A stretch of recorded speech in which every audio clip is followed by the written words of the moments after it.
Welcome everyone to this edition of Geek Newscast. My name is Jay, and I'm with, Philip.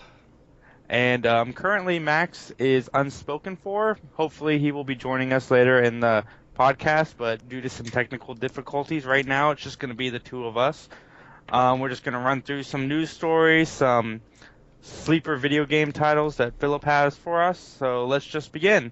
Um, One news story that hit this week is that Wesley Snipes is in talk to star in Blade 4. Which sounds completely awesome. Well, we'll have to see. Sounds awesome, but it depends on how good the movie is, really. But I think he deserves it. I mean, I think he proved, at least from what I've heard from Expendables 3, I haven't seen it yet, but I've heard from a lot of people that he has some of the best moments in the movie. Um, so I definitely think it'll be a good role for him, and as long as they get a decent script, heck, if they go back to the original format where they just go cheaply make it and just have a fun action movie, it'll be a lot of fun. What about you, Jay? I agree. Yeah, Wesley Snipes and Mel Gibson are the only reasons to watch The Expendables 3. And I think that, especially with Wesley Snipes, is a lot of people just remember that they like him because I mean, he made some bad movies too, Wong Fu, but he also made some awesome movies, and I think he wants to come back. Same as Mel Gibson. Like when you're watching The Expendables 3, you really saw that they wanted it probably more than the rest of the guys did because Yeah, they've been out of it and they've been beaten up so much in the media that you can just tell that they've got the hunger to make good projects. Even though The Expendables 3, in my opinion, lost a lot, even though the story and the acting was a lot better, it lost a lot when it lost the cheesiness from the first two because yeah. that's what made those movies fun. Um, I think when they lost the R rating too, I think that hurt some people. I think that actually stopped some people from probably going to go see it opening weekend. I agree, and I'd like to see Blade 4 return to a little bit more serious tone of the first two movies. As much as I like Ryan Reynolds, I personally like Blade 1 and 2 a lot better. All right, Uh, cool. What's the next uh, one? Expendables 4 is Sylvester Stallone is looking to cast Justin Bieber and Jackie Chan. Now, as I was researching this story, I Oh my couldn't God. tell if the context was a joke or not. I hope the I hope Justin so. Bieber thing was a joke. The Jackie Chan thing would be really awesome, but Eh, Jackie Chan says he won't do it unless it's more than a 5-minute cameo. He wants to actually eh. be in the movie for the duration because he thinks him and Stallone could do some damage together. Sure, absolutely. I mean, maybe it'll just be Bieber in the corner doing drugs. Then he just doesn't have to act. Um, but who knows? I don't see him getting funded for this though. I mean, did they actually make money on this one? I'm sure they did. Probably not as much as they wanted to. What I think needs to happen is Stallone needs to slow down. They made these expendable movies every couple years. He needs Yep. to slow down. He needs to Make something remember different. why people went to see these movies. Maybe take 3, 4 years to produce the fourth movie.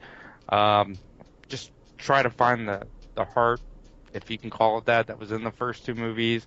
Or just, you know what I mean. But Yeah. Well, yeah, so I don't know if it's just that as much as well. Well, not as much, but as well as I think they just happen so close together, and I think that's why I think you're right. Is I think they just need to slow it down.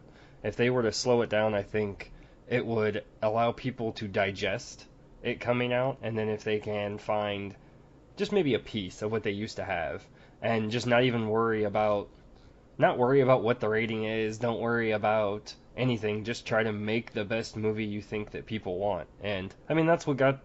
I think you're right. So Hunger, right? Because that's what got Stallone famous again, if you remember, because he created Rambo and he created the Expendables back to back, and that's what relaunched his career.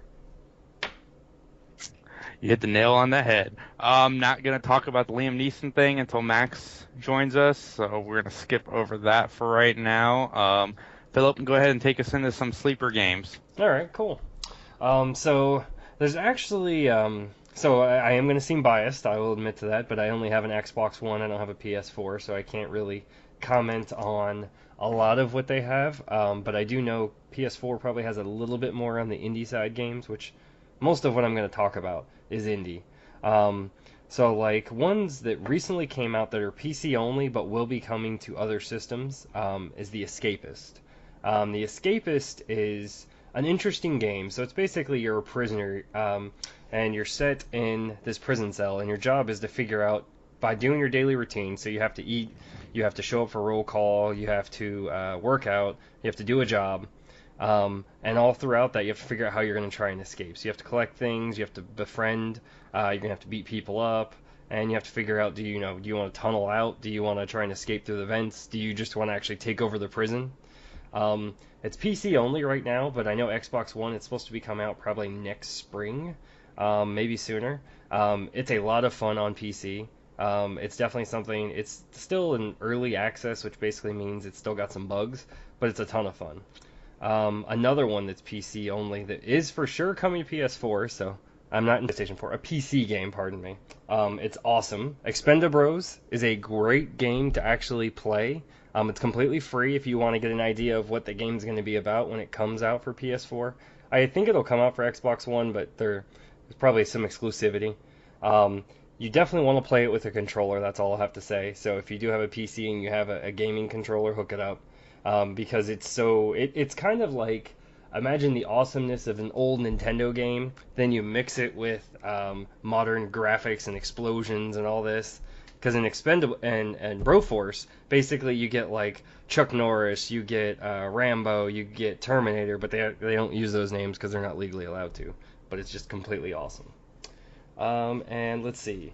So as for games that are actually available, Super Time Force. It's probably not a big and huge popular game. It's a little quirky, but it's a ton of fun. I definitely recommend it. It's actually free right now on Xbox One. Let's see, Guacamelee. Guacamelee is basically you're this Mexican luchador out to save the world. It's a lot of fun. It only takes a few hours to play. It was free in like July, I think, when it launched. It's on all the systems. It's on PC even. Even I think PlayStation Vita. It's a lot of fun to play. It's highly critically acclaimed, but if you're not into like the collecting and going back and researching, or not researching, but in redoing areas, it's definitely not going to be your type of game. But the game that I absolutely love, that I would probably say most people might not know about it unless they have a Nintendo 3DS or a Wii U, is Shovel Knight. Shovel Knight, if you love old school Nintendo games, even Super Nintendo games, you got to get it. It's a combination of like so it's a little bit less going back, but it's more like DuckTales. It's like a combination of DuckTales, Metroid, and what was the other game? Not really Castlevania, but similar. It's a ton of fun. I mean, any of those games catch your attention, Jason? Yeah, the last Oh yeah. one. I love DuckTales, man. Yeah, it's I definitely it has a mechanic in it actually where you're like you spring around on the pogo stick. It actually has basically you spring around on your shovel. I spent many years of my childhood playing DuckTales and my adulthood on the remastered version of DuckTales, which, if you haven't picked up, I highly recommend to anybody that's listening, because it is fantastic. It's different, so it's like rediscovering the game, and it's got the same charm. It's fantastic. That's awesome. Is that all the games you have, Phil? Yeah, I mean, so the only other one that I really had, but I really wouldn't call it a sleeper, but maybe it is Garden Warfare, from Plants vs. Zombies. It was a surprising game. I don't know if people know about it because, I mean, it was a big release and there really wasn't very many games out at the time, but I know it came out for all systems. It's one of those games that caught me. I was not expecting it to be good. I was expecting it to be a lot of fun, but it actually got me addicted. I actually have to say I probably played that more than I played most other shooters than I had in a while. And I got back into Titanfall a little bit, but that one actually, just because it was so different, so much fun. It's fast paced. Each one has, it's almost probably like it's like more PC style games really, where you have certain classes and you can only do certain things. It affects your movement, whereas in like modern shooters on most consoles, your classes just affect your weapons or your ability to heal or whatever your special ability is.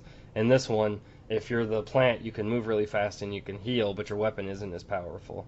If you're the cactus, your weapon is really powerful, but you can't move very fast. So it's definitely a good trade-off, and it's a lot of fun. I know you played that one, Jay. What'd you think? Oh, yeah, we played for what 3.5 hours, and I thought we were on the game for 20 minutes. Like it just steals time. Like Oh, it's absolutely. crazy.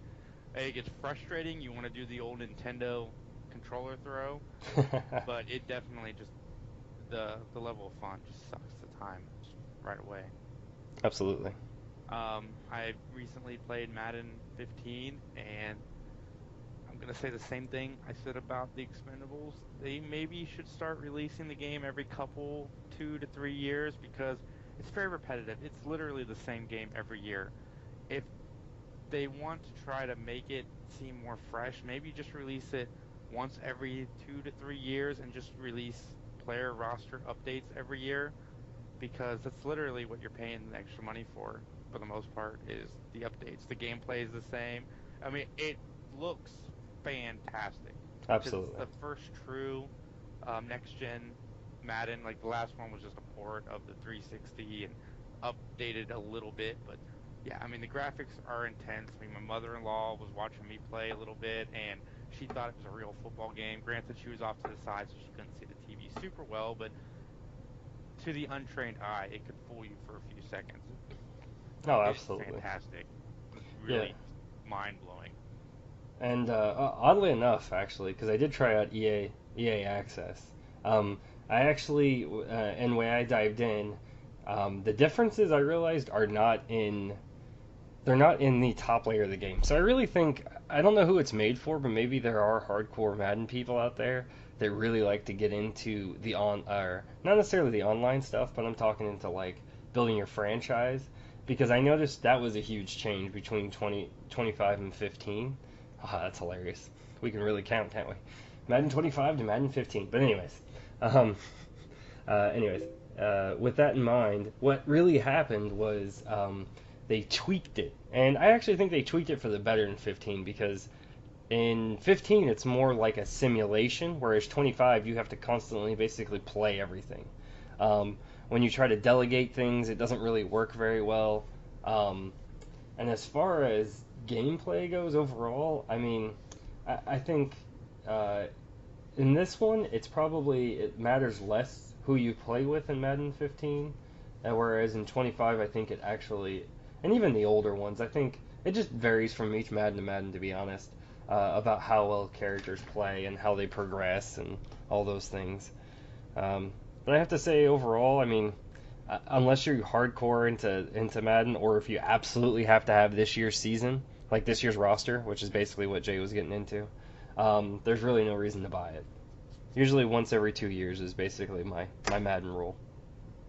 Yeah, that's the safest Madden rule, and I wish the guys at EA would figure that out and maybe It's a put cash more grab, time man. into the game. It is exactly what it is. 'Cause all they have to do is reprogram the players and add one or two new effects or take out a new or an old feature, put a new feature in. So the Yep. next year they can bring that old feature back as a new feature and then take out the previous year's new feature. It's silly. We all just need to calm down. I work in a video store. I know what it's like, and the Madden sales are going down, and it's probably because of the saturation. Sorry, that was my random vent. It's all good, man. I understand. Call of Duty will feel that fatigue in a few years, trust me. Maybe we'll see. I mean, I think they were going to feel the fatigue this year, but then they got smart and realized that people like me that as people get older, the games become stale.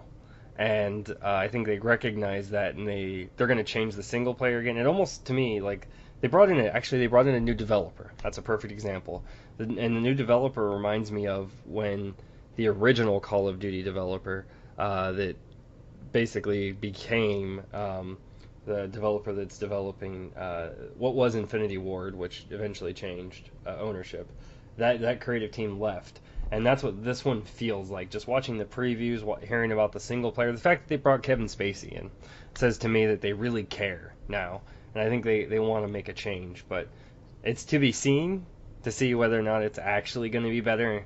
But I mean, they're going to make a ton of money, and I don't know.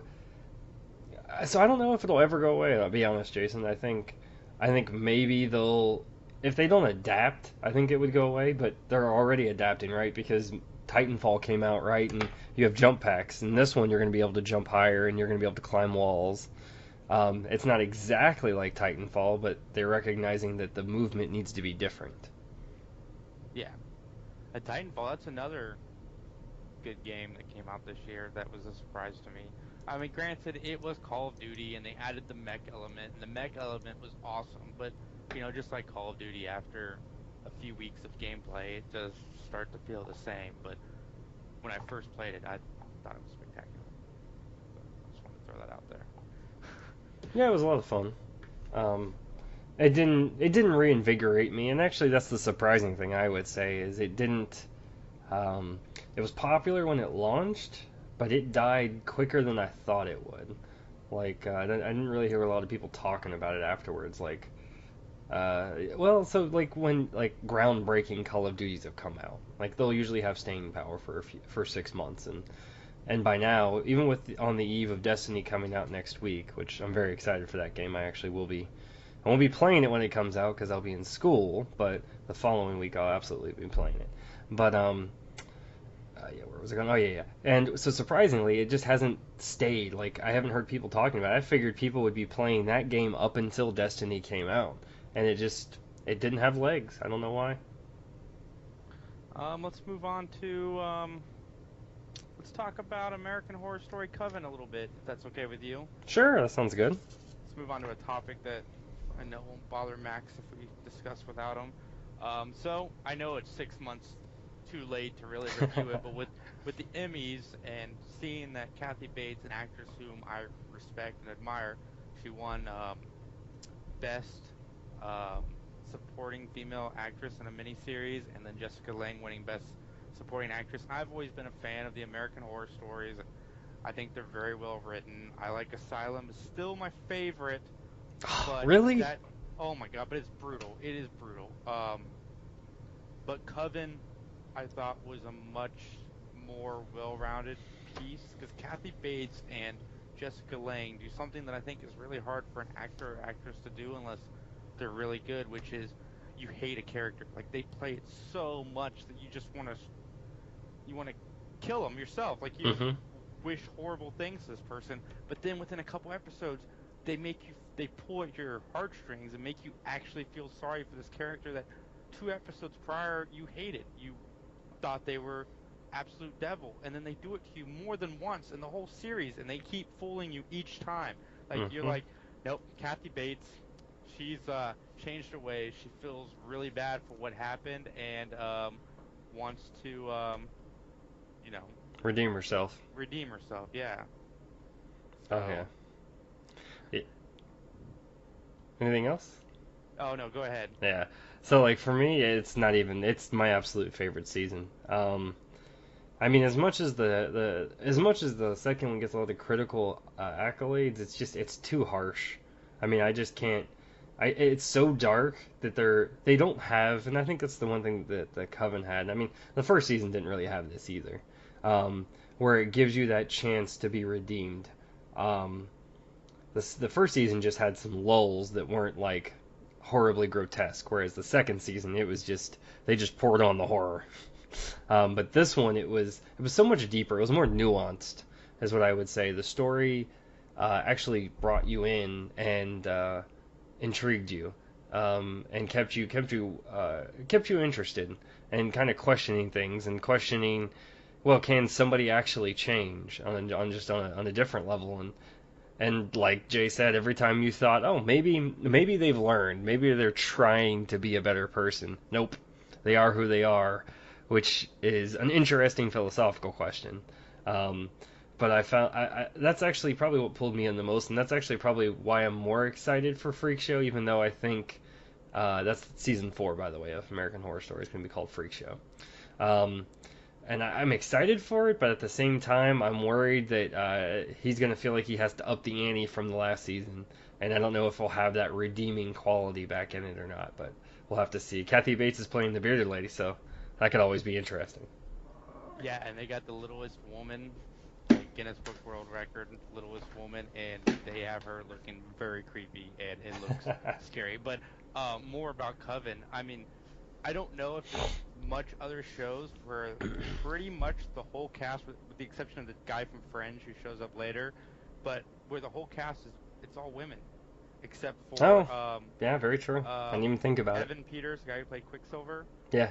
and I mean the Butler, but I mean the whole cast. Emma Roberts is freaking Well, for great. the most part, if you think about it, those male characters don't really talk either. You're right, they really don't, and it's the women, it's the empowering of the women. I mean, they were all just so good. It's Oscar movie level performances. It's spectacular. Oh yeah. Well, my computer battery is about to die, so I guess we'll go ahead and start wrapping this up. It's unfortunate that we couldn't have Max with us today, but that just means you're going to get another podcast from us sometime this week because we have some topics that we want to discuss this week, and me and Philip won't do them without Max. So um, just keep an eye out for that. My name is Jay, and thank you for listening, Philip. Yep. Thank you, and hope everyone enjoys this. Please leave any comments and let us know if there's anything you'd like to hear from us or anything we can work on. Thanks again. Good night, y'all.